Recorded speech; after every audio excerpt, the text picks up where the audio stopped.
Seorang pria muda sampai meregang nyawa setelah dia mencabut gigi gerahamnya sendiri. Ditemukan saat itu pipi hingga tenggorokannya itu membengkak, memerah, dan ketika dipegang itu rasanya panas. Nah, kira-kira apa yang menyebabkan kondisinya sampai separah itu? Apakah mencabut gigi bisa membuat nyawa melayang? Mari kita simak.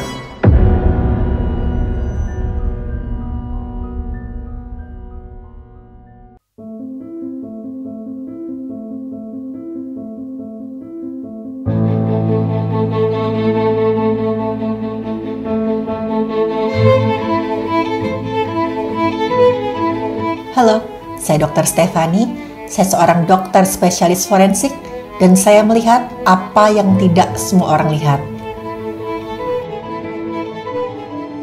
Kasus ini menimpa seorang pria berusia 20 tahun, sebut saja namanya Doni. Doni ini berasal dari keluarga yang kurang mampu dan awalnya dia itu tinggal di kampung bersama keluarga besarnya. Nah, di kampung ini Doni ini bisa dikatakan dia itu berasal dari sandwich generation. Doni itu punya penghasilan pas-pasan di kampung, tapi penghasilannya itu semuanya harus diberikan ke keluarganya. Karena saat itu ya Doni masih punya adik yang kecil-kecil. Tapi akhirnya saat itu Doni memutuskan untuk merantau ke kota. Disinilah nasib Doni mulai berubah jadi semakin baik. Di kota ya saat itu Doni mendapatkan pekerjaan dengan penghasilan yang lebih baik. Dan dari pekerja itu Doni itu sedikit-sedikit bisa menabung, dia bisa mengirim uang ke kampungnya. Tapi dengan banyaknya penghasilan itu Doni juga mulai tahu artinya berfoya-foya atau hedon. Nah, mulai dari membeli makanan, minuman, baju, sepatu yang tadinya itu cuma bisa dihayalkan aja ketika di kampung, semuanya itu Doni wujudkan selama di kota. Tapi saat itu Doni merasa kok kayaknya lama-lama itu setelah semua kemauannya terpenuhi, dia pengenkan lebih. Nah, disitulah Doni mulai menghabiskan uangnya untuk menambah kekayaannya dengan cara yang jujur aja kurang tepat, yaitu bermain slot. Iya, Doni ini bukannya menabung untuk investasi atau cari bisnis lain, tapi Doni tergiur sama permainan iseng-iseng yang katanya bisa mendatangkan keuntungan besar, yaitu slot. Ya memang waktu awalnya Doni main slot dia mendapatkan untung. Dia menang terus, dan ini membuat Doni semakin ketagihan untuk mempertaruhkan uang yang lebih besar. Karena Doni ingin mendapatkan kemenangan yang juga lebih besar. Dari situlah Doni mulai sering merugi. Nah, teman-teman Doni ini sebenarnya udah sering mengingatkan si Doni nih, kalau dia tuh jangan sampai lah dia tuh begitu kecanduannya main slot sampai dia tuh mempertaruhkan segitu banyak uang. Karena ini kan uang yang dia kumpulkan dengan susah payah. Doni ini bekerja halal, dia juga ya kerjanya tuh nggak main-main, tapi uangnya itu makin lama makin habis karena slot ini. Dan lama-lama si Doni ini juga mulai ya nggak mengirim uang ke keluarganya di kampung. Alasannya macam-macam, dari sakit lah, dari perlu ini, perlu itu. Doni pokoknya yang penting bagi dia saat itu adalah uang itu untuk bermain slot. Karena Doni ingin mendapatkan ya keuntungan sebesar-besarnya. Dan setiap kali Doni main slot, dia sama sekali nggak inget waktu, makan, tidur, segala macam itu udah, dia nggak inget lagi. Nah, tapi tiba-tiba aja suatu hari Doni merasakan itu ada sakit yang teramat sangat di rahang sebelah kirinya. Jadi rahang bawah sisi kirinya itu kok sakit sekali giginya. Sakitnya tuh makin lama tuh makin nggak tertahankan sampai gusinya tidak rasakan bengkak. Nah, saat itu awalnya Doni itu mengobati giginya pakai obat asam mefenamat yang dia beli di warung. Nah, tapi obat ini kan cuman ya menekan radang sama mengurangi sakit sedikit. Tapi misalkan ya sumber radangnya ini nggak tertangani ya sama aja. Nah, makin lama nih sakit giginya Doni semakin parah, nggak kunjung hilang, makin membengkak. Doni sampai nggak bisa makan, nggak bisa minum, dan Doni tuh sampai ngerasa badannya menggigil. Nah, malah nih sekitar pipinya si Doni ini semakin lama semakin bengkak, memerah, dan waktu dipegang itu terasa panas. Nah, di tengah-tengah keputusasaannya si Doni itu, dia mencoba ya mengobati giginya ini dengan caranya sendiri. Dan Doni nggak sadar kok sebenarnya dia itu malah mencari sumber masalahnya sendiri. Di depan kaca si Doni ini tuh ngeliat ini, kira-kira gigiku yang sakit yang mana sih? Dia pegang-pegang giginya sampai dia ketemu ada gigi paling belakang di rahang bawah kirinya itu yang goyang. Nah, saat itu Doni mikir nih, kalau gigi ini kan udah goyang nih, misalkan aku cabut sendiri pasti sakitnya hilang. Dan dengan nekatnya teman-teman ya Doni nyari tang di kosannya itu di sebuah kotak perkakas. Dia ambil tang itu dan dia pakai buat mencabut giginya. Dan katanya saat itu giginya kan udah goyang nih, dan akhirnya dengan gampang memang lepas giginya ini. Tapi setelah lepas itu justru masalah sebenarnya baru akan dimulai. Bukannya tambah sembuh, tapi gusi tempat bekas giginya si Doni tadi itu malah semakin meradang. Sampai akhirnya Doni lemas karena dia nggak bisa makan, nggak bisa minum, dan Doni ini demam hebat. Dan untungnya saat itu ada salah seorang temannya Doni yang datang ke kosannya Doni. Dia lihat nih kondisi Doni kok sudah parah sekali nih. Ini kenapa? Udah nggak bisa nih, dia harus dibawa ke rumah sakit. Dan temannya Doni pun segera bawa Doni ke rumah sakit untuk mendapatkan pertolongan medis.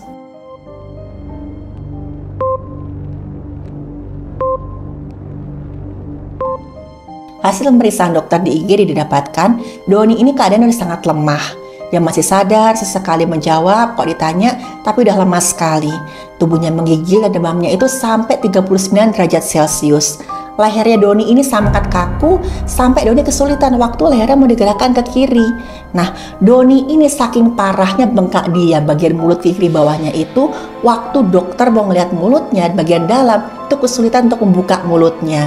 Dan waktu dokter mencoba pelan-pelan buka mulutnya Doni, kelihatan bahwa ada pembengkakan yang sangat besar di bagian gusi di pipi kiri bawahnya Doni sini. Nah, waktu dipegang itu daerah situ tuh rasanya tuh panas sekali, terus juga waktu ditekan-tekan tuh kok lunak sekali. Nah, waktu si Doni ini menarik nafas, dokter juga sadar kok ada kayak bunyi mengi ya, kayak tapak nafas tuh ada suara ngik, tapi waktu buang nafas nggak apa-apa. Nah, dokter ngeliat nih, wah ini kayaknya pembengkakan udah sangat parah karena sudah sampai ke bagian leher sampai menekan saluran nafasnya si Doni.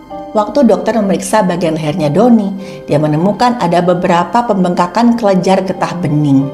Jadi kelenjar getah bening ini itu ada semacam struktur kelenjar, bentuknya tuh oval atau lonjong yang ada di seluruh tubuh. Nah, fungsinya si kelenjar getah bening ini tuh adalah untuk menyaring sumber infeksi sekaligus mengaktifkan sel-sel imun misalkan ada infeksi di tubuh. Nah, kalau misalkan infeksinya berat, maka penyebab infeksinya itu akan diangkut ke kelenjar getah bening untuk dihilangkan. Disinilah dalam kelenjar getah bening, sel-sel kekebalan tubuh atau sel imun tadi berusaha mematikan si sumber infeksi tersebut. Nah, misalkan kerjanya makin lama makin parah, infeksinya begitu beratnya, otomatis nanti kelenjar getah bening akan membengkak. Keadaan ini juga disebut juga dengan limfadenopati atau pembengkakan kelenjar getah bening. Dan memang saat itu saking parahnya infeksi di gusnya Doni tadi sebelah kiri bawah, itu sampai waktu dilihat itu nanahnya sampai keluar-keluar oleh dokter. Dokter sempat ngelihat yaitu udah nanah itu udah keluar-keluar, waktu ditarik itu warnanya sudah kehijauan. Dan waktu itu dokter juga menemukan nafasnya Doni sampai terengah-engah, dan waktu dilihat tuh yang namanya tenggorokan Doni ini saluran nafasnya sampai kedesak ke sisi kanan gara-gara pembengkakannya tadi. Dan dadanya Doni itu waktu bernafas sampai nggak bisa mengembang sempurna.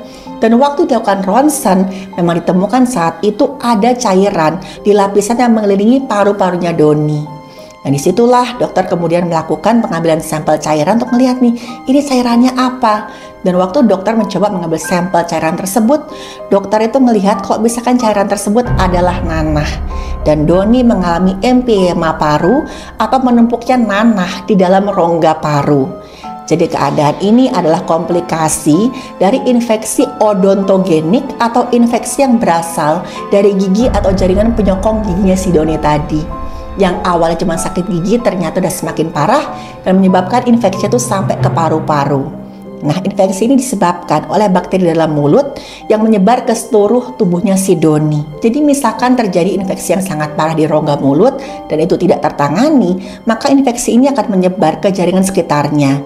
Bagian wajah, leher, bahkan sampai tulang rahang. Dan begitu parahnya kadang-kadang tuh sampai tulang rahang ini bisa sampai patah. Saking dia kena nanah di dalamnya dan lama-lama rahang ini bisa patah. Nah, selain itu juga yang namanya infeksi tadi juga bisa menyebar sampai ke rongga sinus. Nah, yang paling parah adalah salah satunya itu yang dialami oleh Doni. Jaringan ini menyebar ke seluruh tubuh melalui pembuluh darah. Dan ini bisa menyebabkan terjadinya sepsis atau bakteri ini tuh melepaskan racunnya ke seluruh tubuh. Nah, setelah bakteri ini melepaskan racunnya ke seluruh tubuh, otomatis respon tubuh adalah melepaskan sel-sel imun untuk memerangi infeksi ini.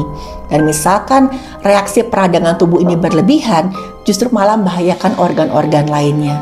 Karena nanti peradangan ini akan mengakibatkan bocornya darah dari pembuluh darah di seluruh tubuh ini ke jaringan sekitarnya.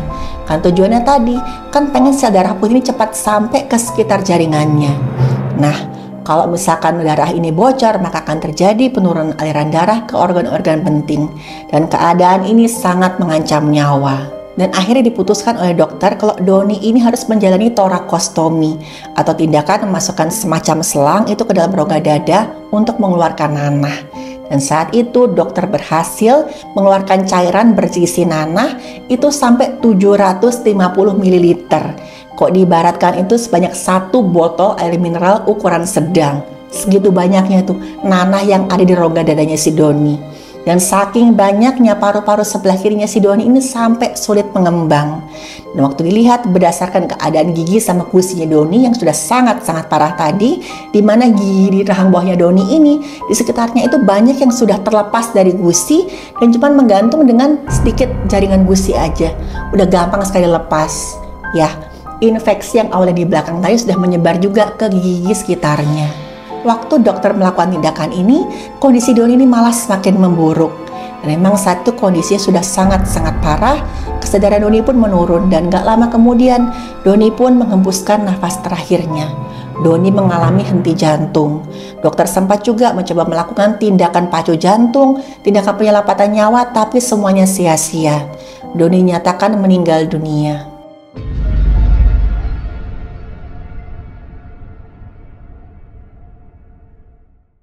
Diduga kuat akar masalahnya si Doni ini awalnya tuh memang impaksi atau pertumbuhan gigi geraham belakangnya si Doni ini yang sebenarnya tuh nggak punya cukup ruang untuk bertumbuh. Jadi rahangnya Doni ini itu kesempitan waktu gigi geraham ketiga ini yang paling belakang gigi geraham bungsu itu mau tumbuh. Dan itulah menyebabkan giginya ini ketika mendesak gigi lain mengakibatkan radang. Awalnya memang radangnya ini cuman ya radang ringan lah, sebenarnya bisa diatasi dengan baik, dengan simpel kalau Doni mau ke dokter gigi. Tapi karena tadi Doni nggak mau ke dokter gigi, peradangan ini nggak teratasi dan semakin lama semakin memburuk.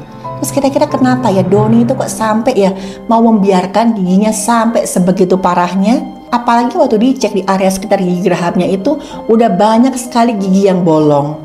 Jawabannya karena gaya hidupnya si Doni. Nah, Doni ini seringkali terlalu fokus sama kegiatan slotnya tadi sehingga dia melupakan kesehatan dan kebersihan dirinya sendiri. Setiap kali bermain judi online, si Doni lupa segalanya. Makan, tidur, mengurus diri sama sekali Doni nggak inget. Hidupnya cuma slot aja. Dan sudah bisa ditebak, gara-gara ini peradangannya itu semakin lama semakin parah dan infeksinya lama-lama semakin berlebihan. Nah, karena Doni tadi sembarangan mencabut giginya, bukannya malah sembuh, malah semakin parah giginya tadi. Teman ini bilang, waktu si Doni terus-terusan mengeluh giginya sakit, teman ini bilang, Don udahlah kamu ke dokter gigi aja. Tapi saat itu Doni keras kepala banget, ya bersikeras sakitnya nanti akan hilang sendiri dengan obat warung, yaitu obat menahan sakit tadi. Setelah itu Doni bilang daripada aku malah ke dokter gigi, mendingan uangnya aku pakai buat bermain slot. Karena saat itu Doni sedang merasa di atas angin nih, dia terus-terusan menang besar. Nah, si Doni semakin ketagihan, semakin tertantang untuk mempertaruhkan uang yang lebih besar lagi. Kata temannya si Doni ini dia kaget nih, waktu Doni cerita dia sudah mengatasi rasa sakitnya sendiri dengan mencabut giginya menggunakan tang. Doni bilang saat itu giginya sudah goyang dan dengan gampang dia bisa mencopot giginya. Lalu bagian gusinya yang bolong itu sama Doni cuma dikasih perban dan dideteksi sedikit betadine. Padahal saat itu tuh waktu giginya Doni goyang bukan berarti sudah mau sembuh dengan cara dicopot, tapi sebenarnya infeksinya sudah menyebar sampai ke struktur di sekitar giginya si Doni tadi. Gara-gara itulah strukturnya rusak, giginya Doni jadi goyang. Dan waktu giginya dicabut tadi, Doni melakukan perawatannya juga secara sembarangan. Dan waktu infeksinya semakin parah, sebenarnya temannya ini udah bilang, Don udahlah kamu ke rumah sakit aja berobat. Tapi saat itu Doni bilang, aku sudah gak punya uang. Uangku semua habis buat bermain slot. Tapi Doni bilang tolong jangan bilang ke siapa-siapa, karena jujur aku malu. Aku udah kehabisan semua uangku, aku udah gak punya apa-apa lagi. Karena waktu itu sebenarnya teman-temannya Doni udah sepakat, udahlah kita bantu aja si Doni. Kita patungan untuk membawa Doni ke rumah sakit untuk mendapatkan perawatan. Tapi sayangnya saat itu semuanya sudah terlambat. Doni sudah harus kehilangan nyawanya. Dan teman Doni ini saat itu langsung mengabari keluarganya Doni yang ada di kampung. Dan akhirnya keluarganya Doni dalam keadaan sangat berduka cita. Mereka sama sekali gak menyangkakan kehilangan anak sulung laki-laki di keluarga mereka dengan cara yang sangat-sangat tragis. Tapi mereka gak bisa ngapa-ngapain lagi. Yang bisa mereka lakukan hanya menjemput jasad Doni kemudian memakamkannya di kampung. Dari kasus tadi, perlu saya tekankan sekali lagi bahwa kesehatan gigi dan mulut itu tidak bisa dianggap sepele.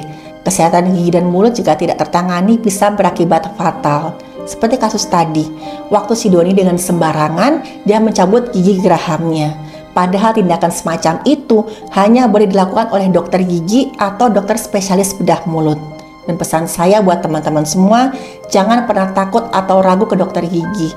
Ingat, kesehatan nomor 1. Karena kita nggak tahu nih sejauh mana penyakit itu bisa berkembang jika kita biarkan.